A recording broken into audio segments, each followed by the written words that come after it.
ಭಾರತದ ನಕ್ಷೆಯಲ್ಲಿ ನೀವು ನೋಡುತ್ತಿರುವುದು ದಕ್ಷಿಣ ಭಾಗ. ಹಂಪಿ ಇಂದಿನ ಕರ್ನಾಟಕದ ಬಳ್ಳಾರಿ ಜಿಲ್ಲೆಯ ಬಳಿ ತುಂಗಭದ್ರಾ ನದಿಯ ದಡದಲ್ಲಿದೆ.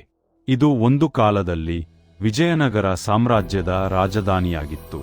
ಇತಿಹಾಸ, ಕಲೆ, ಧರ್ಮ, ಧೈರ್ಯ ಎಲ್ಲವೂ ಇಲ್ಲಿ ಉಳಿದುಕೊಂಡಿವೆ. ಇಂದು ನೀವು ಹಂಪಿಯನ್ನು ನೋಡುತ್ತೀರಿ, ಕೇವಲ ಕಲ್ಲುಗಳಲ್ಲ, ಇದು ಇತಿಹಾಸದ ಜೀವಂತ ಸ್ಮರಣೆಯಾಗಿದೆ. ಹಂಪಿಯನ್ನು ಪಂಪಾ ಕ್ಷೇತ್ರ, ಕಿಷ್ಕಿಂಧಾ ಕ್ಷೇತ್ರ ಮತ್ತು ಭಾಸ್ಕರ ಕ್ಷೇತ್ರ ಎಂಬ ಹಲವು ಹೆಸರುಗಳಿಂದ ಕರೆಯಲಾಗುತ್ತದೆ. ಈ ಭೂಮಿಗೆ ಸಂಬಂಧಿಸಿದ ಕಥೆಗಳು ರಾಮಾಯಣದ ಕಾಲದಿಂದಲೂ ಹೋಗುತ್ತವೆ. ಈ ಸ್ಥಳದ ಇತಿಹಾಸವು ನೂರಾರು ವರ್ಷಗಳಷ್ಟು ಹಳೆಯದು. ಆದರೆ ನಿಜವಾದ ವೈಭವವು ಕ್ರಿಶ. 1336ರಲ್ಲಿ ಪ್ರಾರಂಭವಾಯಿತು.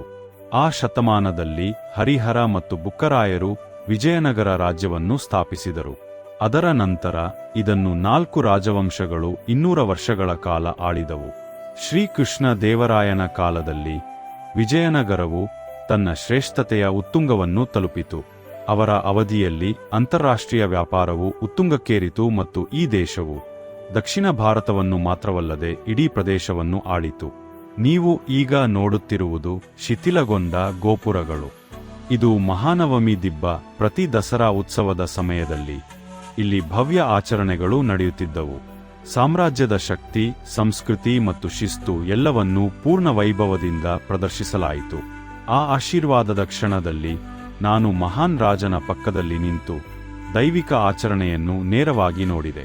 ಈ ದೊಡ್ಡ ನಗರದಲ್ಲಿ ಜನರು ಆಹಾರವನ್ನು ಹೇಗೆ ಸಂಗ್ರಹಿಸುತ್ತಿದ್ದರು ಎಂದು ನೀವು ಆಶ್ಚರ್ಯಪಡಬಹುದು. ಇದು ನಿಮ್ಗೆ ಆಶ್ಚರ್ಯವಾಗಬಹುದು. ಇಲ್ಲಿ ನಿಂತಿದ್ದ ಧಾನ್ಯ ಸಂಗ್ರಹಣಾ ಕಟ್ಟಡಗಳು ಇವು. ಅವುಗಳನ್ನು ಕಲ್ಲಿನಿಂದ ನಿರ್ಮಿಸಲಾಗಿತ್ತು. ಆದ್ದರಿಂದ ಮಳೆಯೂ ಸಹ ಅವುಗಳ ಮೇಲೆ ಪರಿಣಾಮ ಬೀರಲಿಲ್ಲ. ಆಗ ನಾವು ಎಷ್ಟು ಬುದ್ಧಿವಂತಿಕೆಯಿಂದ ಆಹಾರವನ್ನು ಸಂಗ್ರಹಿಸಿದ್ದೇವೆ ಎಂದು ನೋಡಿ. ನೀವೆಲ್ಲರೂ ಇಂದಿನ ಲಕ್ಷ್ಮೀ ನರಸಿಂಹ ಪ್ರತಿಮೆಯನ್ನು ನೋಡಿದ್ದೀರಿ, ಸರಿಯೇ? ಹೌದು ಎಂದಾದರೆ ಅದು ಹಾಳಾದದ್ದು. ಆದರೆ ನನ್ನ ಕಾಲದಲ್ಲಿ ಪ್ರತಿಮೆಯನ್ನು ಎಷ್ಟು ಚೆನ್ನಾಗಿ ಅಲಂಕರಿಸಲಾಗಿತ್ತು ಎಂಬುದನ್ನು ನೋಡಿ. ಪ್ರತಿಮೆ ಎಷ್ಟು ಸುಂದರವಾಗಿತ್ತು. ಇಲ್ಲಿ ಪುರೋಹಿತರು ದೈನಂದಿನ ಪೂಜೆಯನ್ನು ಮಾಡುತ್ತಿದ್ದರು. ಯುದ್ಧದ ಸಮಯದಲ್ಲಿ ನನ್ನ ಮನಸ್ಸು ತೊಂದರೆಗೀಡಾದಾಗ ನಾನು ಈ ವಿಗ್ರಹದ ಮುಂದೆ ಧ್ಯಾನ ಮಾಡುತ್ತಿದ್ದೆ. ನಾನು ಈ ವಿಗ್ರಹವನ್ನು ನೋಡಿದಾಗ ಮತ್ತು ಪ್ರಾರ್ಥಿಸಿದಾಗಲೆಲ್ಲ ನನಗೆ ಧೈರ್ಯ, ಶಕ್ತಿ ಮತ್ತು ಹೊಸ ಉತ್ಸಾಹ ಅನಿಸಿತು. ನಾನು ಉತ್ತೇಜನಗೊಳ್ಳುತ್ತಿದ್ದೆ.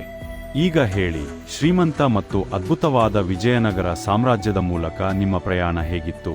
ನಿಮ್ಮ ಹೃದಯ ಸಂತೋಷದಿಂದ ತುಂಬಿರಬೇಕು, ಸರಿಯೇ? ನಾನು ಒಮ್ಮೆ ವಾಸಿಸುತ್ತಿದ್ದ ವಿಜಯನಗರವನ್ನು ನಿಮಗೆ ತೋರಿಸಿದ್ದೇನೆ. ಕೃತಜ್ಞತಾಪೂರ್ವಕ ಹೃದಯದಿಂದ ಹೊರಡುತ್ತೇನೆ. ಈ ಕಥಾ ಅನುಕ್ರಮದ ಮುಖ್ಯ ಪಾತ್ರಗಳ ಹೆಸರುಗಳನ್ನು ಬರೆಯಿರಿ ಮತ್ತು ಬಿಂದುಗಳ ಆಧಾರದ ಮೇಲೆ ಪ್ರಮುಖ ಒಳನೋಟಗಳನ್ನು ಸೇರಿಸಿ. ಈ ಕಥೆಯನ್ನು ರಚಿಸಿದವರು ಚಂದು ಮಾಚನೂರು. ಈ ಚಾನಲ್ನನ್ನು ಸಬ್ಸ್ಕ್ರೈಬ್ ಮಾಡಿ, ಲೈಕ್ ಮಾಡಿ, ಶೇರ್ ಮಾಡಿ ಹಾಗೂ ಚಂದು ಅವರಿಗೆ ಸಪೋರ್ಟ್ ಮಾಡಿ. ಧನ್ಯವಾದಗಳು.